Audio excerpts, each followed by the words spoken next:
Or, les Lévites travaillaient dans un temple. Ils exerçaient dans un temple. Donc, ça veut dire que les Lévites d'Israël spirituel aussi, ils doivent travailler dans un temple. Et ce temple-là, c'est qui? C'est tous ceux qui ont cru en la parole de Dieu. Tous ceux qui ont l'Esprit de Dieu qui habite en eux. Vas-y. Ne savez-vous pas que vous êtes le temple de Dieu? Oui, frère. Et que l'Esprit de Dieu habite en vous? Oui.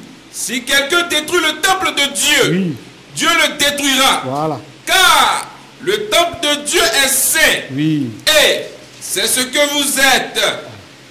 Vous êtes déjà purs à cause de la parole que je vous ai annoncée. Verset 19. Au verset 19. Oui. Car la sagesse de ce monde est une folie devant Dieu. Oui. Aussi, est-il écrit, il prend les sages dans leur ruse. Donc, nous, on ne réfléchit pas avec la sagesse du monde. Nous, on réfléchit avec la sagesse de Dieu.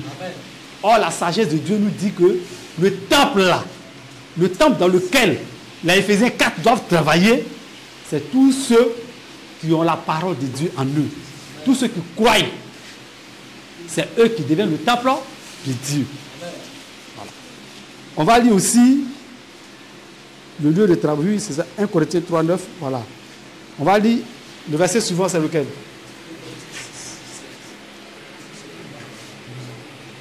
Voilà. Lis-moi Lévitique 4 d'abord. Lévitique 4, 1 à 6, si je ne me trompe pas. Et puis on va lire ici. On va lire Jean 20 là. Voilà, Lévitique 4, là, puis Jean 20. On va essayer de voir quel est le travail que faisaient les Lévites. Voilà. On va voir un peu. Lévitique 4, 1 à 7, à 6 ou à 7 par là. Lévitique 4, oui. Verset 1 à 6. Oui, vas-y. L'Éternel parla à Moïse et dit, oui. Parle aux enfants d'Israël et dit, lorsque quelqu'un péchera involontairement contre l'un des commandements de l'Éternel, en faisant des choses qui ne doivent point se faire, c'est ça. Si c'est le sacrificateur ayant reçu l'onction qui a péché et a rendu par là le peuple coupable, il offrira à l'Éternel pour le péché qu'il a commis un jeune taureau sans défaut. En sacrifice d'expiation. En sacrifice de quoi? D'expiation. Voilà. Vas-y. Il amènera le taureau à l'entrée de la tente d'assignation devant l'Éternel. Et il posera sa main sur la tête du taureau qu'il égorgera devant l'Éternel. Le sacrificateur ayant reçu l'onction prendra du sang du taureau et l'apportera dans la tente d'assignation. Il trempera son doigt. Merci, c'est bon. Donc vous voyez ici le travail, le sacerdoce dans lequel les Lévites étaient, c'était de pardonner le péché du peuple. Tu commets un péché, tu vis avec ton animal, il va égorger, il l'envoie devant Dieu, puis Dieu te pardonne. C'est comme ça, c'était leur travail. Voilà pourquoi ils n'étaient pas amenés à faire autre chose. C'est ce qu'ils faisaient. Mais qu'est-ce que Jésus dit des apôtres qu'il a envoyés? Jean 20, versets 19 à 23. Le soir de ce jour, qui était le premier de la semaine, les portes du lieu où se trouvaient les disciples étant fermées, à cause de la crainte qu'ils avaient des Juifs, Jésus vint, se présenta au milieu d'eux et leur dit, la paix soit avec vous. Et quand il eut dit cela, il leur montra ses mains et son côté. Les disciples furent dans la joie en voyant le Seigneur. Jésus leur dit de nouveau, la paix soit avec vous. Comme le Père m'a envoyé, moi aussi, je vous envoie. Après ces paroles, il souffla sur eux et leur dit, recevez le Saint-Esprit. Ceux à qui vous pardonnerez les péchés. Attention, ceux à quoi? Ceux à qui vous pardonnerez les péchés. Ils leur seront pardonnés. Et ceux à qui vous les retiendrez, ils leur seront retenus. C'est clair. Point. Donc voilà. Jésus, encore dans l'Israël spirituel, là, il dit à ses apôtres, tous ceux à qui vous allez pardonner le péché, là, c'est pardonné. Or, quels sont ceux qui avaient cette fonction dans l'Israël physique? C'est les Lévites. C'est les Lévites. On peut encore citer beaucoup de choses. Les Lévites expliquaient la loi. Néhémie 9. Vous allez voir dans Néhémie 9 qu'on ne va pas lire. Vous allez voir que c'est les Lévites qui lisent la loi et expliquent la loi. Dans le Nouveau Testament, c'est encore les apôtres qui enseignent la loi, qui enseignent les paroles de Jésus-Christ aux gens. Vous comprenez? Mais c'est le même travail qu'ils font. La dîme est un droit pour les Lévites. Parce que c'est leur salaire. Le salaire n'est pas un truc volontaire ni libéral. Le salaire, c'est un dû. Vous voyez? Or, dans le Nouveau Testament, qu'est-ce que Paul dit dans Corinthiens 9, 15? Paul nous dit quoi encore? Il nous explique qu'au fait, lui, en tant que prédicateur, il a un droit de prédicateur. Mais le droit de prédicateur, c'est quoi? Question. Est-ce que c'est offrande? Question. Venez nous expliquer si le droit de prédicateur, enfin, offrande là, comprenez bien, offrande, je donne si je veux ou si je ne veux pas. Offrande, je donne quand j'en ai pas, je m'en fous. Mais la dîme là, la dîme n'est pas une offrande. C'est vrai que globalement on peut qualifier la dîme comme une offrande, mais la dîme n'est pas une offrande. Faites attention. Qu'est-ce que Paul dit? 1 Corinthiens 9, 15. 1 Corinthiens 9, 15. Oui. Pour moi, oui, je n'ai usé d'aucun de ces droits. Oui. Et ce n'est pas afin de les réclamer en ma faveur que j'écris ainsi. Oui. Car j'aimerais mieux mourir que de... Nombre 18, 31. Vas-y. Car j'aimerais mieux mourir que de me laisser enlever ce sujet de gloire. Voilà. J'ai dit verset 15 seulement. Verset 15. Vous voyez? Donc ça veut dire que Paul, il reconnaît qu'il a un droit. Mais personnellement, il a renoncé à ce droit par rapport aux Corinthiens. Ça, c'est lui qui a décidé. Mais est-ce que Paul a la même chose? Non. Paul n'a pas la même chose.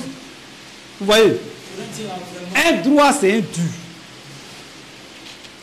Exode 18, 31. Vous allez voir quelque chose. Toi, tu me prépares 1 Corinthien. Tu vas lire le verset 18. 1 Corinthien 9, tu vas lire le verset 18. Voilà, vas-y. Exode 18, 31. Exode 18. Oui, écoutez bien.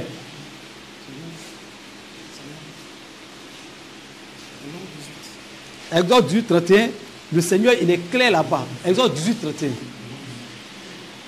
On va faire quelque chose rapidement. Je vais montrer. Voilà, c'est pour juste montrer l'équivalence. Exode 18, 31, pour qu'on puisse aller vite.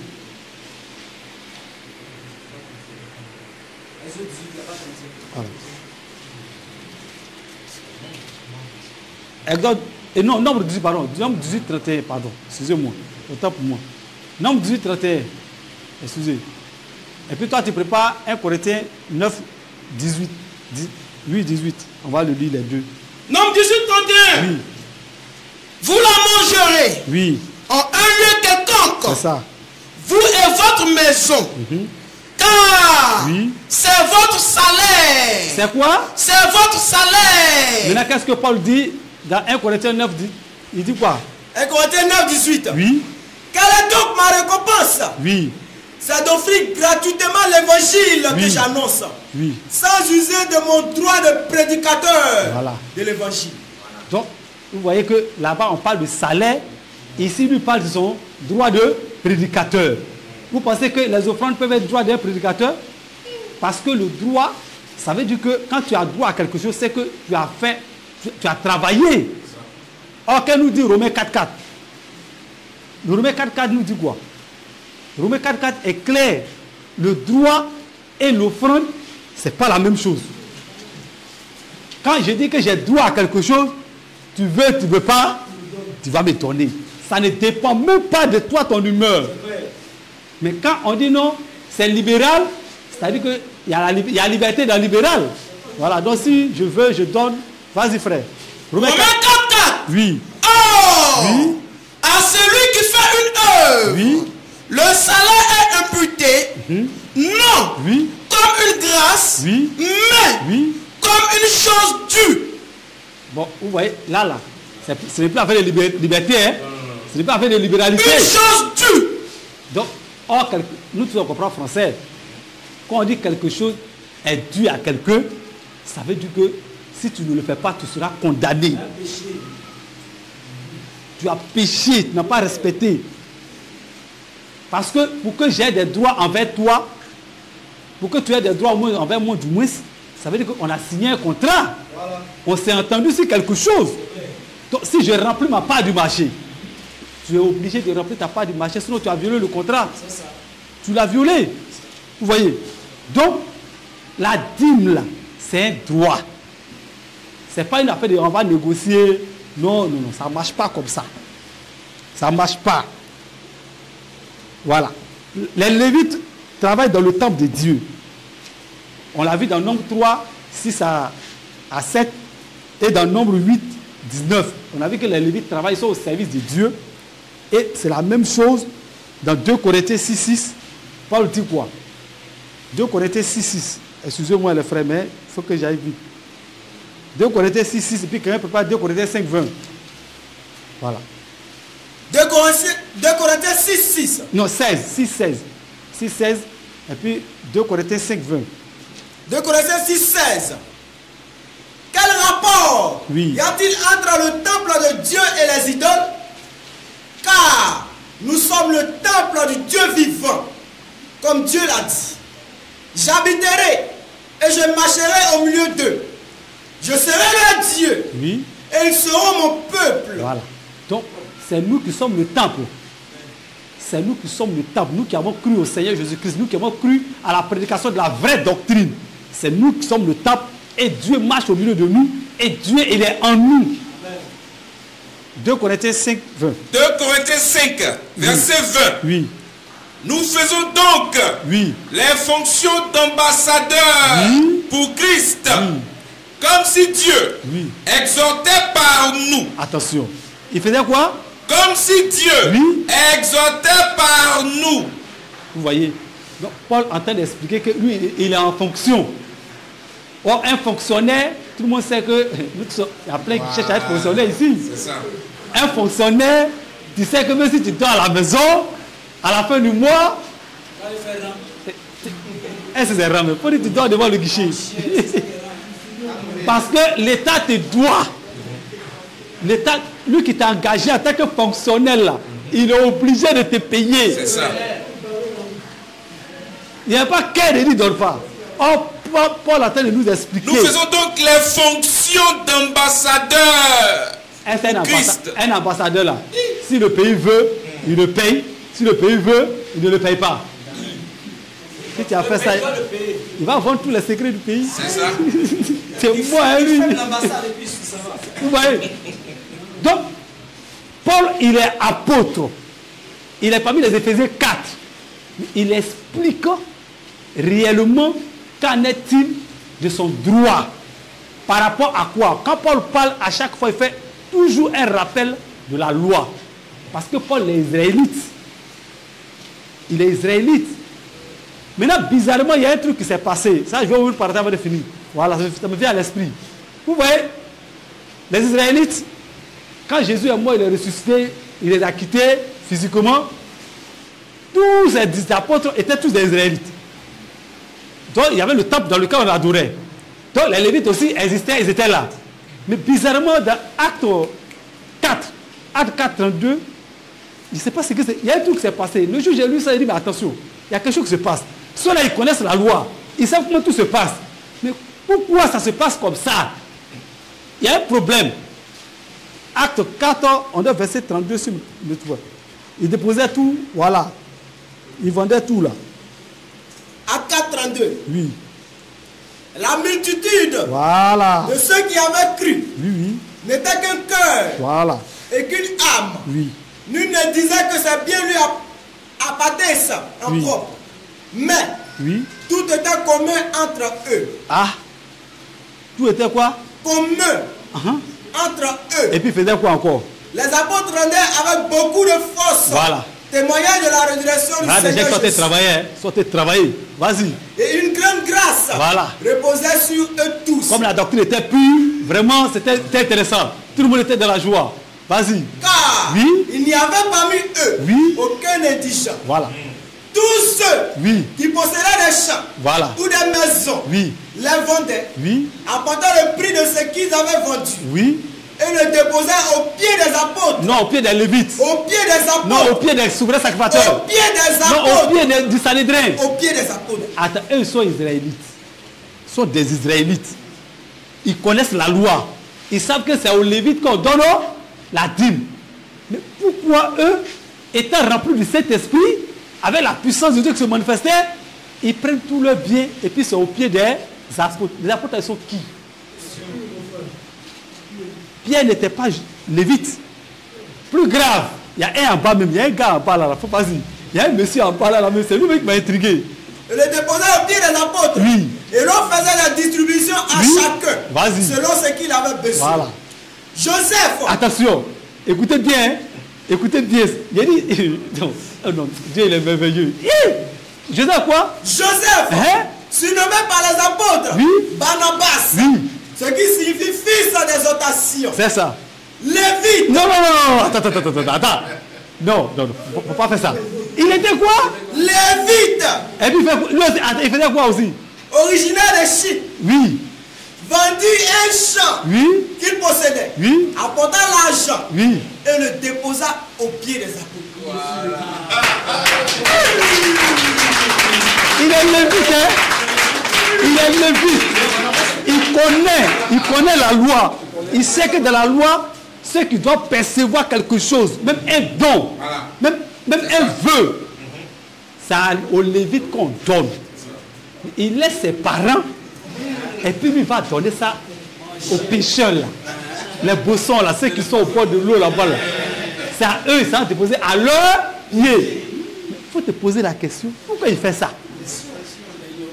C'est parce qu'il a compris qu'il est Israël spirituel. Il n'est plus Israël physique. Il a compris que pour avoir la vie éternelle, ce n'est pas le fait que tu es Israël physique, mais c'est le fait d'être Israël spirituel, né de Dieu. C'est ça qu'il a compris. Mais c'est pas fini. Ce qui vient de se passer là, Dieu l'avait déjà répété dans l'Ancien Testament. Je vous ai dit que Dieu ne fait rien dans le Nouveau Testament qu'il n'a déjà fait dans l'Ancien Testament.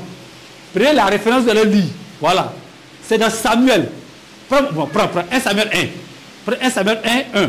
Vous allez voir. Ça, il y a rien qu'il ne faut pas la remarque. 1 Samuel 1. Oui. À partir du verset 1. Oui, vas-y, frère. Il y avait un homme de Ramathaïm Sophim. Voilà. De la montagne d'Ephraïm. Nommé Elkana. Oui. Fils de Joram. C'est ça. Fils d'Éliu. Oui. Fils de Tohu. C'est ça. Fils de Tuf. Voilà. Ephratien. Il est quoi? Ephratien. Non, lévite. Non, Ephratien. Non, il est lévite. Non, il est Ephratien. De la descendance d'Aaron. Ephratien. Ce monsieur-là, il vient d'Ephraïm, la tribu d'Ephraïm. Ephraïm, c'est l'un des fils de Joseph. Joseph a eu 2 enfants. Il y a eu Ephraïm et puis il y a eu Manassé. Voilà. Les voyous, les dieux, là, ils sont des voyous.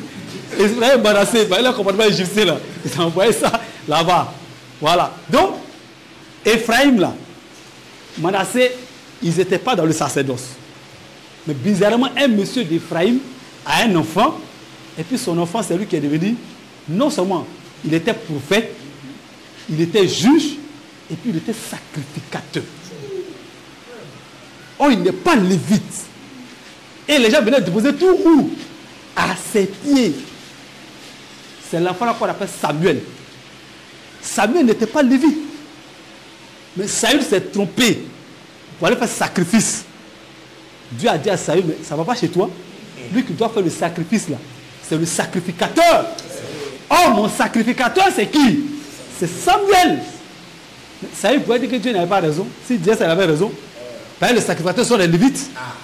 Comment est-ce que Samuel, lui n'est pas lévite, et puis lui, il est sacrificateur? 1 Samuel 7. Vas-y. Verset 9. Voilà. Samuel prit un agneau de lait. Oui. Et l'offrit tout entier. Oui. En holocauste à l'Éternel. C'est ça même.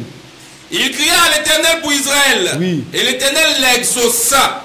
Voilà. Ouais. Ça, c'est sacrificature. Ça, c'est la descendance d'Aaron seul qui a droit à ça. Même descendance de Moïse ne peut pas faire ça. Descendance de Myriam ne peut pas faire ça. Les autres Lévites n'ont même pas droit. C'est la descendance d'Aaron seul qui fait ça. Mais Samuel, lui, il est Ephratien, mais il le fait. C'est comme ça Dieu. C'est ça qu'on appelle la grâce. C'est la grâce là qui est là. Non, nous sommes sur l'état de la grâce. On n'est plus sur la loi. Non, voilà, grâce, on t'explique. Il faut bien écouter. C'est la grâce là qui est là. Non. Et puis, il y en a même qui ont jamais su que Samuel occupait 3 fonctions lui seul. Samuel occupait, il était prophète. Tout le monde le connaît en tant que prophète. Mais Samuel aussi était juge. Prends-moi un Samuel, combien là? Un Samuel 7, 15. 1 Samuel 7, verset 15. Oui, 1 Samuel 7, 15. Samuel fut juge en Israël pendant toute sa vie. Point. Samuel lui seul occupait 3 fonctions. Il est juge, il est sacrificateur, et puis il est prophète. Mais ça, ton pasteur t'a jamais dit ça. Et c'est toi qui dis non. Est-ce que vous êtes lévite? Et puis c'est vous qui devez prendre dîme. Chaque fois que vous faites ce débat, quand on vous écoute, au fait, vous nous faites pitié. C'est celui qui vous enseigne là, envoyez-le. Moi, je ne peux plus faire débat avec vous. Hein. J'ai parlé avec ceux qui vous enseignent. Parce que si tu as fait tomber Goliath, le reste va se disperser. Chacun va rentrer dans sa maison. Vous racontez des bêtises partout sur les réseaux. Non, vous n'êtes plus les lévites. Vous n'êtes pas des lévites. Vous prenez tout. C'est un lévite. Non, Samuel était-il lévite? Samuel n'était pas lévite. Mais c'est à lui. Dieu a donné la responsabilité parce que c'est Dieu qui choisit. C'est ça, vous ne comprenez pas là. Même les lévites là, c'est Dieu qui les a choisis. Donc pour être prédicateur là, de la doctrine pure, vraie là, c'est Dieu qui te choisit. Tu ne poses pas candidature. Tu n'apprends pas. Tu n'apprends rien. Tu es couché dans ton village là-bas, en bas de tes maniocs, en train de pousser ton outro. Dès que le temps marqué est arrivé, il dit, fils, lève-toi, va.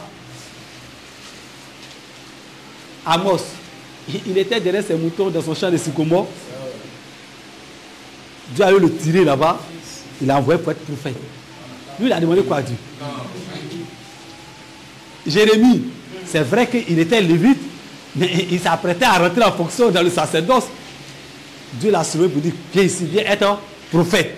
Lui, il avait peur, il tremblait. Il dit, hey, Seigneur, viens, ça là, yes, il a fait ça là. Là, même quand on rentre dans la tente là-bas, mais ce qui se passe là-bas là, il y a un qui meurt.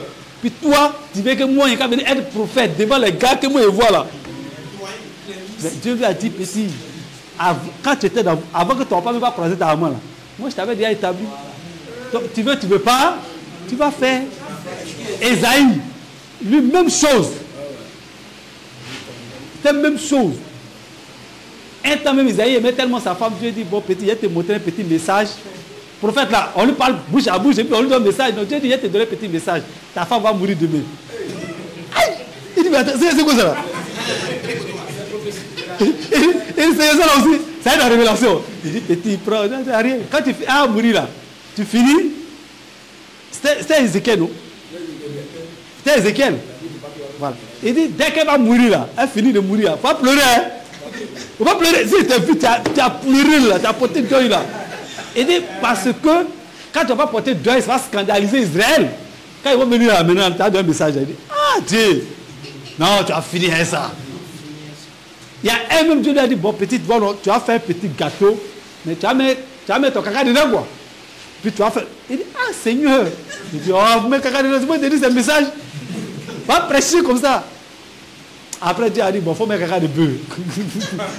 Caca de l'homme là, il faut mettre caca de bœuf, il faut faire. Ils vont te demander. Pour vous dire que celui qui sait Dieu là, il n'a rien demandé. C'est Dieu qui va le chercher parce que Dieu, il suit son dessein. Il a fait un dessein avant la fondation du monde. Donc il a un plan. C'est son plan, il suit. Donc on n'a pas besoin notre temps d'être lévite pour pouvoir être celui qui doit percevoir la dîme. Le lévite à notre temps, c'est celui que Dieu a choisi. Et il a fait de lui son porte-parole. Il prêche pas. Il y a des faux lévites. Hein. Quand vous lisez la Bible, il y a des faux lévites dedans. Voilà. Il y a des gens qui sont joués les dangereux. Il y en a qui n'étaient même pas dans la lignée d'Aaron. Ils vont voulu se jouer les lévites. On a vu leur sort. Quand Dathan, Corée, Abiram se sont levés contre Moïse et Aaron là. Vous connaissez ce qui leur est arrivé. Eux-mêmes, là, non. Dieu dit que non, s'ils ont eu tombeau, ils vont dire que non, Dieu, lui, il est gentil. Il dit, il ne va pas avoir tombeau. Il a ouvert, ils sont rentrés, il a refermé, et puis, comme de rien n'était, il dit, allons-y. On ne pleure pas, hein. Voilà. Il dit, il dit, on ne pleure pas de rien, allons-y. Même ceux même qui ont été choisis par Dieu, il y a certains qui ont joué au connard, Dieu les a bien moi-même, sans problème. Et il a dit à leurs parents, il n'y a pas d'œil ici, hein. Allons seulement. Parce que la Bible dit dans le livre de Romains 15, 4, ces choses ont été écrites d'avance pour nous, donc instruction. C'est pour nous instruire. Pour que nous soyons à la stature de l'homme parfait. C'est la connaissance des Écritures qui fait que tu plais à Dieu. Tu ne connais pas les Écritures, vraiment, tu seras perdu. Les gens vont te raconter n'importe quoi. Samuel n'était pas lévite, mais Samuel a eu des forces. Même Samuel il a eu encore même la prérogative de nommer même des juges. Samuel a nommé ses fils juges. Vous voyez des voyous aussi qui n'ont pas suivi ce que le parole a dit. Vous comprenez? Donc, il y a des choses, quand vous parlez, ne soyez pas surpris. Si quelqu'un vous dit que vous ne comprenez pas, approchez-vous de lui. Frère, tu as dit ça. C'est vrai que tu as monté les Écritures, mais moi, je ne comprends pas. Il faut m'expliquer. Et puis, on va prendre les Écritures, on va t'expliquer. Mais quand tu viens crier, non, non, non, il n'y a plus de dîmes. Ce sont des dîmes voleurs, ce sont des voleurs. Il y a un comme ça, hier, il causait avec moi, il me dit que prier dans un bâtiment était péché. J'ai dit, attends. En fait, j'ai passé. Et puis je l'ai entendu. Et il a reversé de lui pour ça. Quand il a fait ma charrière, il est venu. Il dit, bonjour monsieur. Il dit, bon, excuse-moi. Vous avez dit quelque chose là, ça m'a interpellé. Est-ce que j'ai bien compris? Prier dans un bâtiment était péché. Il dit oui. Le péché, c'est la transgression de la loi, non? Il dit oui. Il dit ok. Donne-moi le verset qui dit celui qui prie dans un bâtiment. La loi qui dit qu'il ne faut pas prier dans un bâtiment.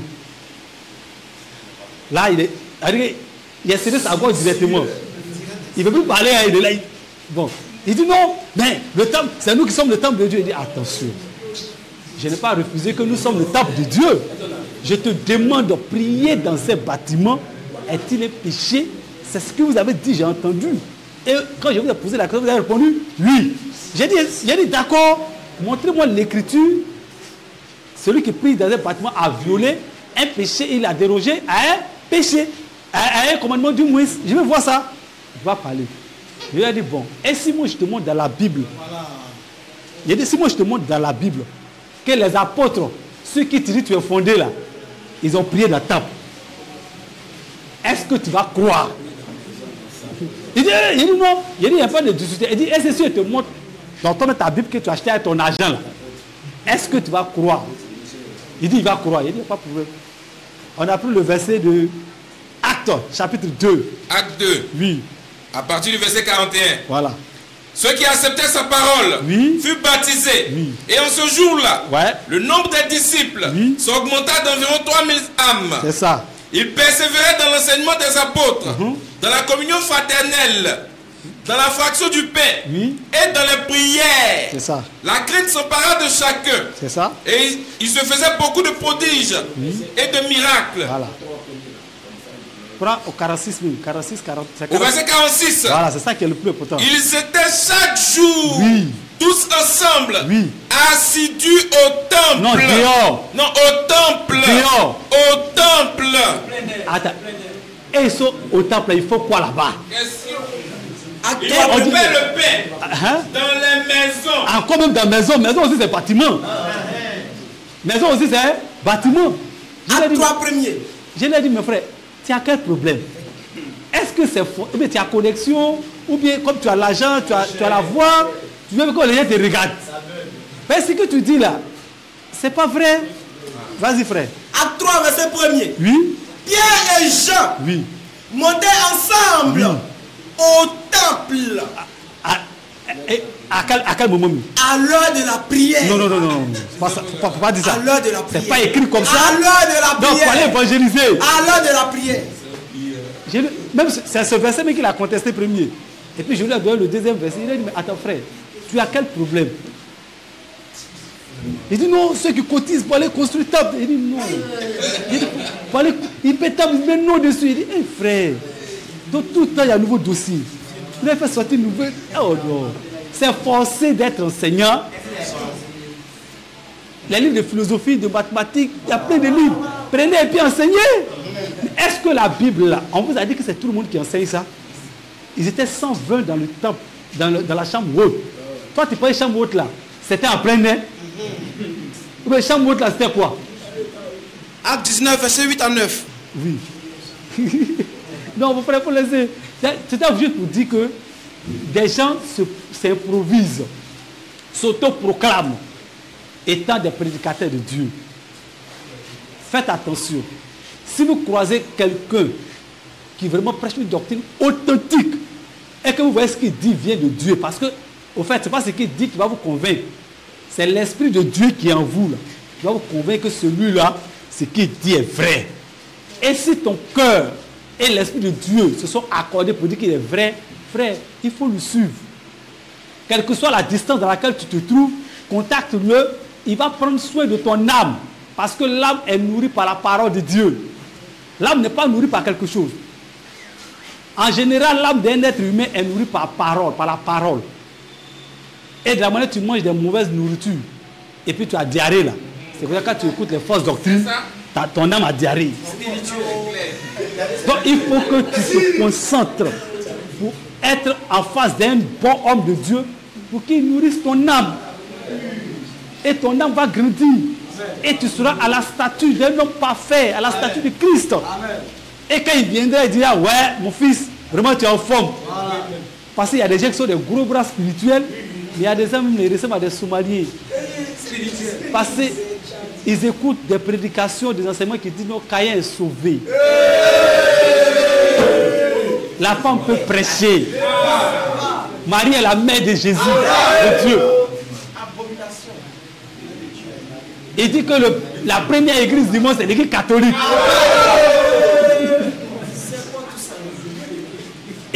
Ils écoutent des gens qui sont là. Ma soeur, quand je vois, j'entends dans ma tête, j'entends voyage.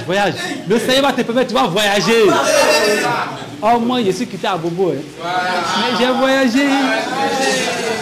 J'ai eu besoin de prophétie pour voyager. Il y en a, elle avait Jésus est devenu. Il est devenu Sinédéi. C'est-à-dire qu'il partage les passeports. C'est Jésus qui confessionne les passeports. Il y a certains, Jésus est devenu pour eux le maire. Il passe son temps à partager des bacs de marins partout. Des voyous. Des bandits de grand chemin. Mais si tu as croisé un homme qui te prêche l'évangile de Jésus-Christ, frère, attache-toi. Sœur, attache-toi. Quelle que soit ta distance, contacte-le. Si tu es une brebis du Seigneur, le Seigneur lui mettra à cœur. Il va prendre soin de ton âme avec des enseignements. Et tu seras la statue de Christ. Dans le spirituel, là, Goliath aura peur de toi. Quand les gens viendront, tu as besoin de le feu, tu as besoin de ça. Puisque tu es assis dans la doctrine, tout ce qui va se lever contre toi dans le spirituel, c'est déjà vécu. Au nom de Jésus. Parce que tu es vraiment assis. Amen. Tu es en Christ. Que le Seigneur nous bénisse. On va continuer. La dîme est une obligation et non une libéralité. Je l'ai déjà dit, la dîme c'est une obligation. Donc si tu es chrétien, si tu es le temple de Christ et qu'il y a quelqu'un qui travaille en toi, parce que c'est dans le temple que les Lévites font le service. Allez la demander, je suis en train de parler là, je suis en train de faire le service comme ça. C'est le service que je suis en train de faire. Or, si j'ai fini le service, mais à la fin là, si je suis prédicateur, parce que moi je suis un frère, voilà. Si un prédicateur fait ce service en te donnant la parole de Dieu, tu dois forcément lui donner ce qui lui est dû. Et c'est ce qui est juste. C'est ce qui est honorable. C'est ce qui est bon devant Dieu. On a déjà lu tous ces versets. Romains 4,4. Celui qui remplit un service, c'est un salaire qui lui est dû. On doit payer. Acte 4, 32 qu'on vient de lire. On dit on déposait tout au pied des apôtres. Acte 5. Acte 5 après le verset premier. Mais. Attendez. Ce verset, on va le lire pour tous ceux qui disent que la dîme est une libéralité. Vous comprenez? Voilà. Pour tous ceux qui disent ça, on va lire ce verset et puis ils vont nous expliquer pourquoi ça s'est passé comme ça. Puisque quand c'est libéral, si on veut, on donne. Si on veut, on ne donne pas. Quelque chose, c'est quand on donne, on a donné. C'est ça? Vas-y, frère. Acte 5 à partir du verset 1. Oui. Mais un homme nommé Ananias, avec Saphira, sa femme, vendit une propriété et rétait une partie du prix. Sa femme le sachant. Puis, il apporta le reste et le déposa aux pieds des apôtres. Pierre lui dit, Ananias, pourquoi Satan a-t-il rempli ton cœur? C'est ça. Au point que tu montes au Saint-Esprit et que tu as retenu une partie du prix du champ. S'il n'eût pas été vendu, il ne te restera-t-il pas? Et après qu'il a été vendu, le prix n'était-il pas à ta disposition? C'est ça. Comment as-tu pu mettre en ton cœur un pareil dessein? Ce n'est pas à des hommes que tu as menti, mais à Dieu. Ananias, entendant ces paroles, tomba et expira. C'est bon, on va s'arrêter là. Vous voyez, le monsieur, il a vendu son champ. Et puis, il était assis. Il dit, bon, moi, je vais voir une... Il a choisi une somme quelconque. Et puis, il a envoyé. Mes frères, c'est ça la libéralité ou pas? C'est vrai. Je décide de ce que je veux envoyer. Ça, c'est la libéralité. Il n'y a pas de discours dans ça. Même si j'ai vendu la chose à 10 millions et que c'est venu, il y a donné 100 francs. J'ai donné, c'est libéral ça. Mais pourquoi mort peut sortir dedans? Pourquoi mensonge peut sortir dedans? Pourquoi tromperie peut sortir dedans? Expliquez-moi. C'est parce que ce qui s'est passé là, c'est pour rappeler un verset biblique de l'Ancien Testament. Je vous ai dit que Dieu ne fait rien cadeau. Tout ce qu'il fait là, il a déjà fait. Frère, lis-moi le verset de Malachie. Vous allez voir si ce qui s'est passé dans l'histoire d'Ananias et Saphira là, avec ce qu'on va lire là, si les deux ne sont pas la même chose. Si ce que Pierre a dit là, c'est Pierre qui a parlé. Or, Pierre était poussé par quoi? Par le Saint-Esprit. On va voir si par que Pierre a dit là, Dieu n'avait pas déjà dit ça. On va voir. Vas-y. Malachie 3. Le verset 7 à 12. Voilà. Depuis le temps de vos pères, vous vous êtes écartés de mes ordonnances. Ah, d'accord. Vous ne les avez pas observées. C'est ça. Revenez à moi. Et je reviendrai à vous. Voilà. Dit l'Éternel des armées. Et vous dites, en quoi devons-nous revenir? Un homme trompe-t-il Dieu? C'est ça même. Car vous me trompez. Et vous dites, en quoi t'avons-nous trompé? Dans les dîmes et les offrandes. Attention, même offrande encore. Offrande encore, même Dieu dit qu'on le trompe. Oh, vous avez dit qu'offrande c'est volontaire. Est-ce que vous-même, quand vous parlez, vous vous écoutez? Comment quelqu'un qui dit offrande c'est volontaire, c'est libéral, même, et puis la personne à qui tu as envoyé l'offrande, il dit non, tu me trompes. Il y a quel droit sur l'offrande? C'est parce que l'offrande, mais vous ne savez pas c'est quoi ça veut dire. Parce que si on lit Deutéronome 16, vous allez voir ce qui est dit là-bas. Si c'est libéralité ou ce n'est pas libéralité. Ne dites pas ce que vous ne comprenez pas. Ne dites pas ça. Quand on ne comprend pas quelque chose, soit on se met à genoux, on prie, soit on va vers celui qui connaît, puis on lui demande. Deutéronome 16, verset 16. 3 fois par année, toutes les mâles d'entre vous se présenteront devant l'Éternel, ton Dieu, dans le lieu qu'il choisira. Voilà. À la fête des pains sans levain, à la fête des semaines et à la fête des tabernacles. C'est ça. On ne paraîtra point devant l'Éternel les mains vides. Ça là, c'est offrande, non? C'est offrande, on doit envoyer. Maintenant, quand le monsieur te dit ça là, ça veut dire que c'est volontaire. Quand il dit non, on ne vient pas devant moi les mains vides là. Il t'a forcé. Il t'a déjà mis dans le problème. C'est-à-dire, si tu es venu les mains vides là, il y a l'humeur. C'est la même offrande. Parce que vous allez voir dans l'Ancien Testament, il y a aussi ce qu'on appelle offrande volontaire. Ah, mais s'il y a volontaire, c'est qu'il y a son voisin à côté, il y a son voisin en face. C'est-à-dire qu'il y a une offrande obligatoire quelque part. Vous comprenez? Donc faites attention quand le Seigneur il parle. Parce que la Bible dit que personne ne connaît ce qui est dans un homme si ce n'est l'esprit qui habite dans cet homme. Et personne ne peut comprendre la parole de Dieu si ce n'est l'esprit de Dieu. Or, si tu n'as pas l'esprit de Dieu, tu ne peux pas expliquer. Et dit, on ne peut pas venir devant moi les mains vides. Mais il t'a déjà forcé. Mais la seule condition de parler devant lui, il faut avoir quelque chose. Donc, même si tu n'as rien, tu as fait quoi? Tu vas chercher avant de venir. Donc, il t'a déjà obligé. Tu as vu? C'est la même chose. Ananias et Saphira, ils ont vendu. Ils ont envoyé ce qu'eux ils voulaient envoyer. Ils ont décidé dans leur cœur d'envoyer ça. Mais malgré ça, on dit qu'ils ont trompé le Saint-Esprit. Dieu nous dit dans Malachie là-bas encore que... Quand vous me trompez... Dans quoi? Quand vous me trompez... Comment? Et vous dites... Oui. En quoi t'avons-nous trompé? Voilà. Dans les dîmes et les offrandes. Vous êtes frappés par la malédiction. Non, bénédiction. Malédiction. Non, je vous laisse tranquille. Malédiction. Je dis rien. Malédiction. Et vous me trompez. Oui. La nation tout entière. Au verset 10. Oui. Apportez à la maison du trésor. Oui. Toutes les dîmes. Oui. Afin qu'il y ait oui. de la nourriture dans ma maison. C'est clair. Mettez-moi oui. de la sorte dans l'épreuve. Voilà. Dit l'Éternel des armées. Voilà. Et vous verrez. Voilà. Si je n'ouvre pas pour vous, voilà. Les écluses des cieux. Donc voilà ce qui accompagne celui qui est obéi là. Voilà ce qui l'accompagne. Mais à part ça, il y en a encore. Vas-y frère. Si je n'ouvre pas pour vous, les églises des cieux, voilà. Si je ne réponds pas sur vous, la bénédiction en abondance. Pour vous, voilà. Je menacerai celui qui dévore.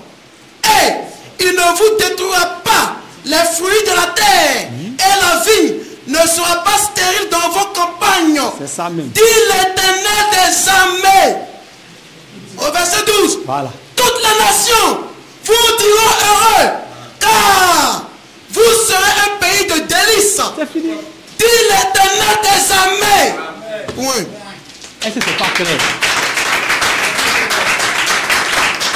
Oh, n'oubliez pas, quand Dieu il bénit par rapport à une action, c'est qu'en face, il y a des malédictions pour ceux qui n'ont pas obéi. Donc, Ananias et Saphira, ils n'ont pas obéi à ça. Et nous tous, on sait quel a été leur sort. Ils sont morts, on les a enterrés. Mais si c'était pour question de libéralité, est-ce que Dieu avait besoin de les tuer? Non. Mais pourquoi Dieu les tue? Et toi, tu lis la Bible, tu ne te poses pas de question. Ça, là, c'est les apôtres. Hein? Ce n'est pas en fait des... non, on est dans les nations ici. Ça, c'est des Israélites purs, durs, sûrs. Ils connaissent la loi depuis leur naissance. Ils ont vu leurs parents la pratiquer, eux-mêmes aussi, ils l'ont pratiqué. Mais regardez ce qui s'est passé. Ananias et Saphira, ce n'est pas des étrangers. Mais ils sont venus, ils ont donné quelque chose. C'est-à-dire que c'est eux-mêmes leur propre argent. Ils ont enlevé quelque chose pour donner. Peut-être ils avaient des besoins. Peut-être ils avaient des crédits à payer. Peut-être ils ont emprunté des trucs. Ou bien ils avaient des projets. Mais on dit ce qu'ils ont donné. Là. Ils ont volé Dieu. Or, nous, on sait qu'on vole Dieu seulement que dans les offrandes et les dîmes. Et quand on vole, il y a la malédiction qui suit. Quand on obéit aussi, il y a la bénédiction qui suit. Donc la dîme est obligatoire. Pour celui qui est enfant de Dieu, bien sûr. Pour celui qui croit à la doctrine de Christ. C'est vrai, il y a des voleurs. On n'a pas dit non. Voilà, il y a des trompeurs. On n'a pas dit non. Israël était vaste. Quelqu'un peut se déguiser en lévite pour aller prendre l'argent, pour aller prendre la dîme chez quelqu'un. Ça peut exister. Mais si tu croises un serviteur de Dieu authentique, tu sais que lui là il est de Dieu. Ce qu'il prêche est vrai. C'est normal et c'est obligé de lui donner ta dîme. Quelle que soit la distance, donne-lui ta dîme. À moins que tu ne le reconnaisses pas vrai. À moins que tu dises que il est dans le faux. Mais si tu reconnais qu'il est dans le vrai, donne. Moi j'ai mon grand frère. On était à quelque part, nous deux à quelque part dans une morgue spirituelle là-bas. Et moi je suis quitté là-bas. Lui il est là-bas. Chaque jour il se plaint qu'on le taxe trop. Il vient me voir. Il veut parler mal de ses responsables. Il a dit frère, il ne faut pas faire ça. On ne fait pas ça devant moi. C'est vrai qu'ils sont dans le faux. Mais tu as adhéré. Tu as accepté d'être là-bas. Donc, tu es obligé d'obéir à tous les commandements qu'ils vont te donner. moi j'ai préféré dire qu'ils sont dans le faux. Qu'est-ce que j'ai fait? Je suis parti de là-bas. Tout ce qu'ils ont comme loi, commandement, ça ne me concerne plus. Que tant que tu es là-bas, je ne permettrai pas que tu viennes les critiquer devant moi. Parce que nous on était là-bas. Et moi, je me suis levé pour dire qu'ils sont dans le faux. J'ai pris la Bible, on n'est pas tombé d'accord. Je suis parti. Toi, tu es encore là-bas, tu occupes mes postes de responsabilité. Maintenant, tu te plains de ce que chaque jour, non, l'argent, il a dit non, frère, tu as saigné. Toi, tu trouves que l'Égypte, là, la servitude, les concombre, les trucs là, nous, on est dans le désert ici. Vous voyez, donc, si vous êtes à quelque part, et vous êtes d'accord avec ce qu'ils prêchent, si, frère, obéissez à tout ce qu'ils vont vous dire. Maintenant, si vous trouvez qu'ils ne sont pas dans le vrai, quittez là-bas, venez vous adhérer dans le vrai, et puis vous allez obéir selon la parole de Dieu. C'est en cela que vous serez bénis. Parce que celui qui prend plaisir à la loi de Dieu, il est béni. Et donner la dîme fait partie des commandements de Dieu. Parce que si nous, on veut, le chrétien pour lui-même, là, c'est grave. Parce que quand on va lire Galates 6 dit quoi? Galates 6. Écoutez ce que Galates 6 dit. Que celui à qui l'on enseigne la parole, oui, fasse part de tous ses biens à celui qui l'enseigne. Bon, vous voyez, ça, pour les pasteurs malmailleurs, les voleurs, qui ne connaissent pas les Écritures, ils vont te dire non, tout est bien, que ça doit être à lui sa disposition. Or, nous, les enfants de Dieu, nous, on comprend ce que Dieu a dit. Il a dit, fasse quoi? Fasse part. Nous, c'est pas là qui nous intéresse. C'est pas là qui fait que nous, on comprend de quoi il s'agit. Puisque la dîme, quelle est la définition de la dîme? C'est la 10e part. C'est la 10e part. C'est ce que ce verset-là veut dire. Donc, celui qui a plusieurs entreprises, le revenu de chaque entreprise, il va enlever la 10e part dedans. Si je suis gérant de cabine, le bénéfice de la gérance de cabine, ça fait un revenu, j'enlève 10e part dedans. Si j'ai un magasin de frigo pour vendre des poissons, le bénéfice de ce magasin-là, j'enlève la 10e part. Donc, autant de revenus que j'ai, je vais enlever la 10e part sur chaque revenu et les mettre ensemble pour donner, car ça me fait la dîme de tout. Ça, la dîme de tout ce que je possède comme revenu. C'est ce qui est écrit là. On n'a pas dit de donner tout tes biens, de prendre. Si tu le fais aussi, moi je vais te bénir. Voilà. Pas de problème. Mais ce n'est pas ce qui est écrit. C'est ceux qui comprennent mal et qui interprètent mal. Donc nous on vous explique ça. Quand on passe par, ça veut dire que tu dois donner ta dîme. Ta dîme, il faut donner à tous ceux, c'est-à-dire n'importe qui prêche, qui t'enseigne. Il faut lui donner la dîme. C'est ce qui est écrit. Donc la dîme c'est obligatoire, la dîme n'est pas. Et de manière le verbe, la phrase commence par que. Voilà. Donc, que celui qu'on enseigne. Voilà, vous êtes allé à l'école plus loin que moi, vous connaissez. Voilà. Que celui qu'on enseigne fasse part de tous ses biens à celui qui l'enseigne. C'est moi, si c'est quelqu'un qui t'enseigne, il fournit des efforts. Ça fait près de 1 heure de temps que je suis en train de parler. Mais à la fin, on fait comment? À la fin, on fait comment? C'est un travail qu'ils sont en train de faire. Donc, à la fin, là, de venir chez toi? Non, moi j'ai une famille aussi. Parce que le temps que je prends ici, je peux aller chercher un gombo à quelque part. Mais si je le fais, c'est un travail. Donc les prédicateurs travaillent. Ils sont engagés par Dieu à faire le travail de Dieu. Normalement, c'est Dieu qui doit être partout dans les assemblées pour pouvoir parler. Mais il choisit des gens pour leur donner cette capacité de le faire. Donc il faudrait que vous sachiez que celui qui vous enseigne a droit à sa part, à son droit de prédicateur. Et c'est ce qui est appelé communément la dîme. Mais dans le Nouveau Testament, vous allez voir que c'est le mot salaire qui sort le plus, c'est le mot droit qui sort le plus. Parce que le droit et le salaire du prédicateur, c'est la dîme. C'est aussi simple que ça. C'est aussi simple que ça. Que le Seigneur nous bénisse. Amen. En conclusion, nous allons lire Jean 13, 17, que je ne cesse de répéter, parce que c'est ce qui doit caractériser tout chrétien qui est au courant de ce que le Seigneur a dit. Une fois que tu as perçu ça, il faut que Jean 13, 17 fasse corps avec toi. Vas-y, frère. Jean 13, oui. Verset 17. Oui. Si vous savez ces choses, vous êtes heureux. Oui. Pourvu que oui. vous les pratiquiez. Shalom à vous tous. Voilà, c'est ce que le Seigneur m'avait mis à cœur de vous apporter. Que le Seigneur vous bénisse. Que la grâce de Dieu repose sur vous. Vraiment, soyez bénis. Merci beaucoup, Julia.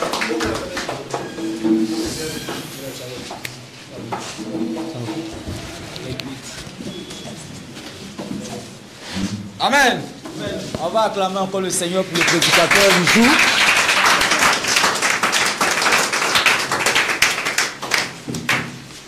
Nous allons prier le Seigneur. Selon la conclusion, la Bible dit que notre bonheur réside dans le fait de mettre en pratique ce que le Seigneur nous enseigne. Amen. Nous allons demander au Seigneur de nous aider à pouvoir appliquer tout ce qu'il nous a donné de savoir concernant la dîme. Alléluia.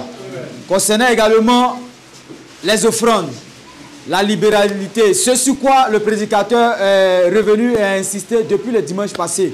Que le Seigneur nous aide, non seulement à les garder, mais surtout à pouvoir les appliquer. Alléluia. Amen. Alléluia. Amen. On prie le Seigneur afin qu'il en soit ainsi.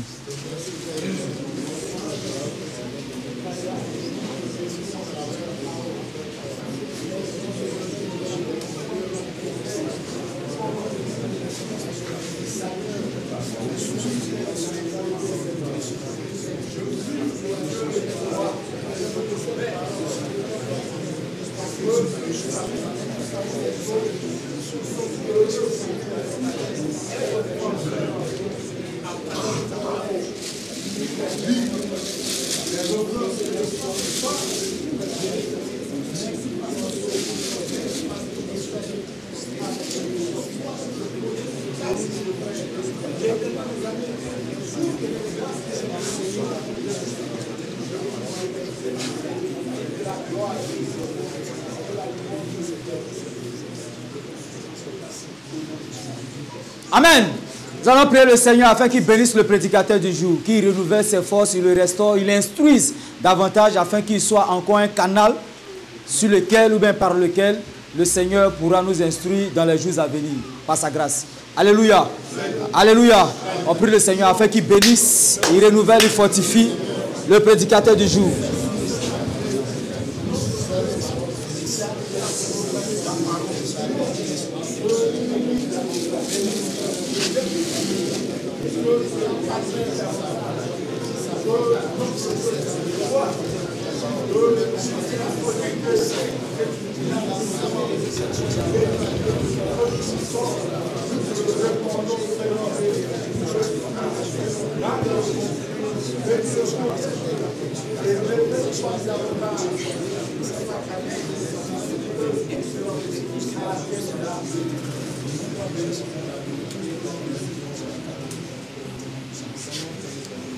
Amen. Voilà, nous allons dans cette même position passer au service des dîmes et offrandes ordinaires. Et je vous rappelle le verset, c'est Jean 13, 17. La Bible dit, vous êtes heureux si vous savez ces choses pourvu que vous les mettez en pratique. Alléluia. Le prédicateur a prêché. On va venir. Groupe musical. De ma gauche vers la droite. Le Seigneur revient bientôt. Alléluia. Il revient pour ses enfants. Alléluia. Il revient pour nous chercher. Alléluia. Oh, Jésus-Christ.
Voilà, nous allons passer au service de la deuxième offrande qui consiste au soutien de l'œuvre missionnaire. Alléluia. Voilà, nous avons commencé les séances d'évangélisation particulièrement en ligne. Amen. Voilà, et ça se fait avec du matériel qui peut souvent se gâter, se détériorer. Alléluia. Il faut l'entretenir, il faut le réparer, il faut le remplacer. Et il y a des frères qui viennent tôt, à partir de 14 h, pour faire les essais, pour faire les vérifications et tout, pour que les lives se déroulent dans de très bonnes conditions. Ces personnes-là, il faut quand même leur donner des moyens d'accompagnement quand elles rentrent chez elles. Parce qu'on peut finir le live à 23 h, à minuit, à 1 h du matin. Ces personnes-là sont encore là. Véritablement, il faut se souvenir de toutes ces personnes, de toutes ces choses, afin que l'évangélisation se tienne dans de très bonnes conditions. Donc, sur ce, dans cette même position, le groupe musical va nous donner un cantique. On va faire les offrandes pour le soutien à l'œuvre missionnaire. Tout joyeux, bénissons le Seigneur. Chantons et célébrons tes louanges. Adorons avec foi le Sauveur. Nous joignons aux célestes et phalanges. Tout joyeux, bénissons le Seigneur. Chantons et célébrons tes louanges. Adorons avec foi le Sauveur. Nous joignons aux célestes. Oh oui, gloire à Dieu, gloire à Dieu, gloire à Dieu. Que ces chants retentissent à nous. Oh oui, gloire à Dieu, gloire à Dieu, gloire à Dieu. Que ces chants retentissent. Oh oui, gloire à Dieu, gloire à Dieu, gloire à Dieu. Que ces chants retentissent à nous. Gloire à Dieu, gloire à Dieu. Que ces chants retentissent à nous. Seigneur, nous te rendons grâce pour ce service que nous venons de faire concernant les 10 000 offrandes ordinaires et les offrandes pour le soutien de l'œuvre missionnaire. Nous bénissons ton nom pour tous ceux qui ont donné pour la gloire de ton seul Saint-Nom. Ceux aussi qui ont voulu, qui ne l'ont pas pu. Nous te prions de te souvenir de chacun afin que dans les jours à venir, tous nous puissions donner pour la gloire de ton Saint-Nom au nom de Jésus-Christ. Amen. Amen. Amen.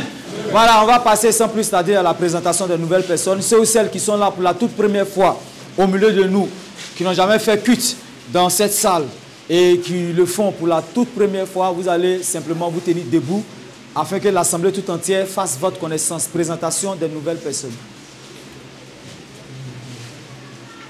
On acclame le Seigneur Jésus-Christ.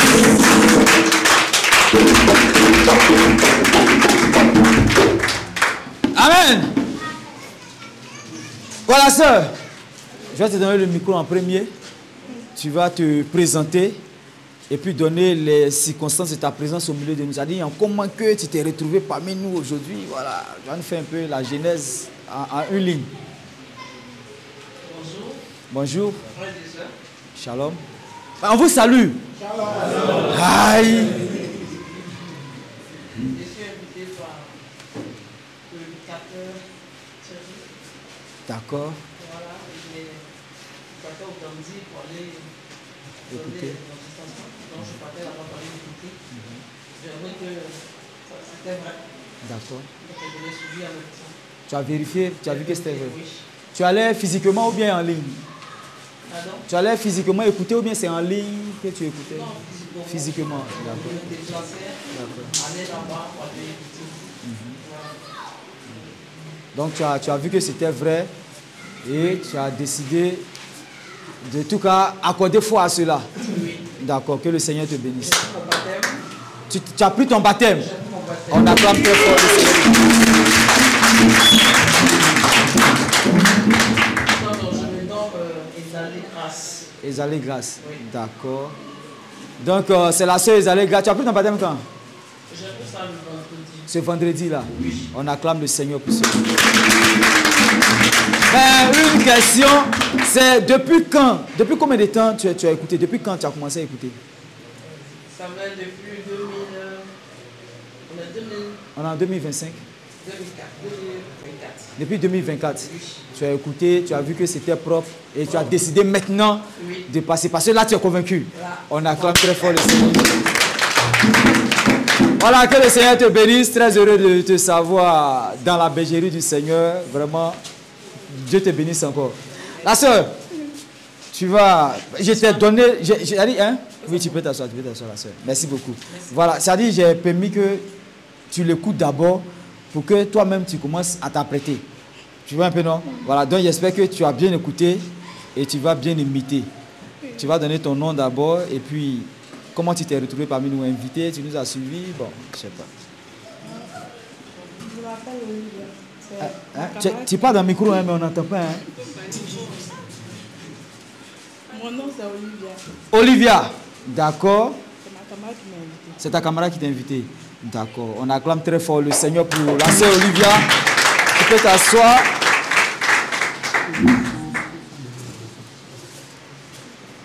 Voilà, tous ceux ou celles qui nous visitent, nous sommes très heureux de vous savoir parmi nous. Et la sœur Olivia, ce que je dois te dire, c'est que ta camarade, elle t'aime véritablement. Voilà, parce qu'on peut te donner de l'argent, on peut te donner des vêtements, on peut te donner de la nourriture, mais ces choses-là sont passagères, c'est éphémère, c'est pour ici-bas, c'est pour ce temps. Ce qu'elle te présente, c'est ce qui va aller au-delà de ce temps-là. Au-delà de la vie, du passage terrestre, ça va te suivre jusque dans l'éternité. La parole de Dieu, la foi en Jésus-Christ, la vie éternelle. C'est ce qu'elle vient te présenter. À toi de la saisir. Si tu aimes le Seigneur, si tu es de Dieu, ou de la rejeter, si tu n'es pas de Dieu. Mais en tout cas, devant Dieu, elle a fait sa part. Amen.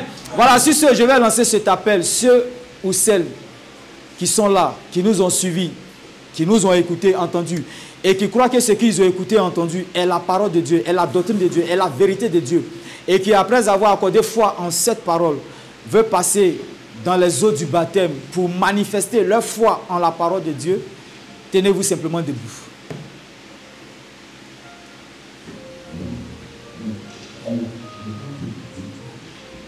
On acclame très fort le Seigneur Jésus-Christ. Amen. Voilà, la vérité, tout ce que Dieu fait est bon. Alléluia. Et toutes choses concourent au bien de ceux qui aiment Dieu et qui sont appelés selon son dessein. Amen. Voilà, je vais rapidement donner les informations selon l'œuvre dont le frère Jean me donne la possibilité de le faire. Déjà, ceux qui ont reçu le baptême en semaine ou dans les semaines, dans les jours antérieurs et qui n'ont pas reçu l'imposition des mains, tout à l'heure, après l'amen final et les salutations fraternelles, veuillez approcher le prédicateur afin que vous recevez l'imposition des mains. Parce qu'après le baptême, il faut forcément l'imposition des mains. Ça fait partie de la parole de Dieu, de la doctrine de notre Seigneur Jésus-Christ. Amen. Voilà. Les lives, nous le faisons 3 jours dans la semaine, le lundi, le mercredi, le vendredi, à partir de 18h. Donc, prière à tous les frères, à toutes les sœurs, à tous les curieux, les amoureux de la vérité, de rester connectés pour partager un moment d'instruction, d'enseignement de la parole de Dieu, de la vérité, de la justice de notre Dieu, afin de grandir spirituellement et parvenir à la maturité spirituelle. C'est un cri de cœur, un appel solennel qu'on lance à tous les frères, à toutes les sœurs, particulièrement, parce que ces moments-là ne sont pas appréciés des ennemis de la vérité. Alléluia. Ces moments-là sont boycottés, sont persécutés par les ennemis de la vérité qui viennent, qui mettent des têtes de mort, des commentaires négatifs, désagréables, afin de boycotter ou même couper les lives. Et donc le peuple de Dieu doit s'apprêter à réagir, à contrecarrer ces mauvais agissements-là en partageant le live, en mettant des messages d'encouragement et puis des cœurs, des cadeaux, en s'abonnant à la page afin que le live se déroule dans de très bonnes conditions et la vérité, la doctrine du Seigneur soit propagée dans de très bonnes conditions. Alléluia. Voilà, il y a le numéro du prédicateur au tableau, c'est par rapport aux dons, aux offrandes et aux dîmes. Voilà, ceux qui ont un don à faire, qui veulent faire une offrande et conformément à la prédication également, payer les dîmes, vous composez le numéro du prédicateur, le plus 225 pour ceux qui sont hors Côte d'Ivoire, plus 225 07 77 23 76 51. Si tu es en Côte d'Ivoire, ce n'est pas la peine de mettre plus 225. Mais si tu n'es pas en Côte d'Ivoire, il faut mettre d'abord plus 225 07 77 23 76 51. C'est un numéro Orange Money, c'est un numéro Wave, c'est un numéro WhatsApp. Voilà, ceux qui veulent réagir via MoneyGram, Western Union, RIA, voilà, et toutes ces formes de paiement, de transfert d'argent, veuillez appeler le numéro par le prédicateur par WhatsApp. Il va vous donner tous les coordonnées, toutes les informations nécessaires pour votre transaction. Voilà, les cultes, nous les faisons tous les dimanches à partir de 9 h. Il y a des chaises qui ne sont pas en bois, qui sont en caoutchouc. On les a louées. Tout à l'heure, après le culte, il faut les ramener au lieu de location. Après les salutations finales, le groupe, sinon les membres du groupe des lecteurs, on a une rencontre rapide et très importante par rapport à l'exercice de notre activité. Si le prédicateur n'a pas d'autres informations, voilà, je vais terminer par cette information-là. Il y a une opération qui a été lancée en ligne pour l'acquisition d'un lieu de prière propre à nous, parce qu'ici, ce n'est pas pour nous, c'est pour une tierce personne qui ne connaît même pas le Seigneur, qui n'est pas chrétienne, donc on ne sait jamais. Alléluia. Voilà, nous avons projeté, sinon nous projetons avoir un lieu de prière propre à nous. Tous ceux qui veulent contribuer, il y a une contribution financière qui s'élève à 65 000 francs pour ceux qui utilisent le franc CFA, à 100 € pour ceux qui utilisent le euro, 130 $ pour ceux qui utilisent le dollar. Voilà, c'est la contribution financière personnelle individuelle pour tous ceux qui veulent participer à la réalisation de ce projet. Ceux aussi qui veulent nous aider, non en espèces, mais de façon matérielle. Vous avez un terrain, vous avez une feuille de tôle, vous avez du sable, vous avez du gravier, tout ce qui rentre en lieu de compte par rapport à la construction, vous pouvez appeler le prédicateur pour faire votre don pour la contribution à la réalisation de ce projet. Tout à l'heure, on a fait les offrandes concernant le soutien à l'œuvre missionnaire. Ils se sont enlevés à 6 600 francs. On acclame le Seigneur pour cela. Voilà, sur ce, on va se tenir debout. On va se tenir debout. On va prier le Seigneur pour le prédicateur, pour sa vie. Amen. La Bible dit que le diable, il cherche toujours la tête. Parce qu'en frappant la tête, c'est sûr que le troupeau va se disperser. Alléluia. Et nous devons veiller, prier, même jeûner pour la tête établie sur cette assemblée, ce ministère, afin de préserver, que Dieu garde, préserve, en tout cas, cette tête-là. Amen. On va prier pour que Dieu bénisse le ministère de notre prédicateur. Dieu protège sa vie. Dieu bénisse tous les compartiments de sa vie et que toutes les armes forgées contre lui soient nulles sans effet. Au nom de notre Seigneur Jésus-Christ. Alléluia. On prie le Seigneur afin qu'il en soit ainsi.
Amen.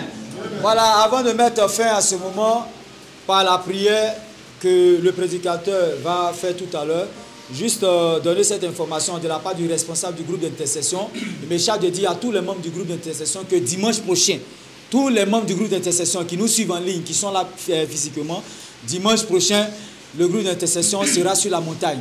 Vous connaissez l'heure, c'est à partir de 6 h. Le thème de cette montée-là vous sera donné en inbox.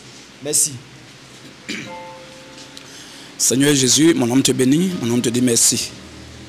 Merci infiniment pour la présence des frères et des sœurs au roi en ce lieu. Béni sois-tu également pour le prédicateur du jour, le frère Félix, pour cet enseignement qui vient d'être achevé, qui a commencé le dimanche passé et qui vient d'être achevé en ce jour en beauté. Amen. Que ton nom soit béni. Et comme le dit le livre de Jean 13, verset 17, que si nous savons ces choses, nous sommes heureux, nous sommes bénis, pourvu que nous les pratiquions. Permet que nous pratiquions au Moroa ce que nous venons d'entendre, afin que cela puisse produire de bons fruits en nous. Bénis le frère richement, bénis son foyer, bénis sa vie, bénis ses activités, bénis sa femme, bénis tout ce qu'ils entreprennent, afin que cela soit couronné de succès et de victoire. Amen. En ce qui concerne, ô Père, le reste de ton peuple, nous te recommandons encore nos vies. Nous qui sommes venus ici, tous les frères et les sœurs, y compris, afin que chacun reçoive les ossements de sa prière. Amen. Et que ce à quoi il s'entend, cela puisse être accompli dans sa vie. Béni sois-tu pour le reste du temps. Maintenant, nous sortions d'ici au Moroa, physiquement séparés, mais en esprit, nous serons toujours connectés ensemble. Bénis, ô Père, la semaine qui commence dès demain, afin que cette semaine soit fructueuse, qu'elle soit couronnée de succès dans nos vies et dans la vie, ô Père, de ceux que nous aimons. Béni sois-tu parce que tous les pièges, tous les plans, les guet-apens, tout ce qui nous attend en chemin de façon négative, que tout cela soit sans effet et que tout cela soit voué à l'échec au nom puissant de Jésus-Christ. Afin que la semaine prochaine encore, nous puissions nous retrouver dans de bonnes conditions avec encore d'autres thèmes d'enseignement qui pourront encore nous édifier et nous instruire dans de bonnes conditions. Amen. Merci parce que tu couronnes encore la séance de salutation dans de bonnes conditions et tu couronnes cela de succès et de victoire. En ce qui concerne le lundi, le mercredi et le vendredi pour les séances d'évaluation en ligne, nous te les recommandons, afin que cela soit au moins dans de bonnes conditions et que cela soit couronné de victoire encore et de succès. Amen. Tout ce qui est le découragement, de la baisse des bras, tout ce qui est la paresse, l'apostasie, le découragement, les pièges, les coups bas, que tout cela soit écarté du milieu de nous et que nous soyons solidaires et soudés pour la seule gloire de ton nom. Qu'il en soit ainsi, Père, au nom puissant de Jésus-Christ. Amen. Amen. Voilà, on va sortir pour les salutations fraternelles.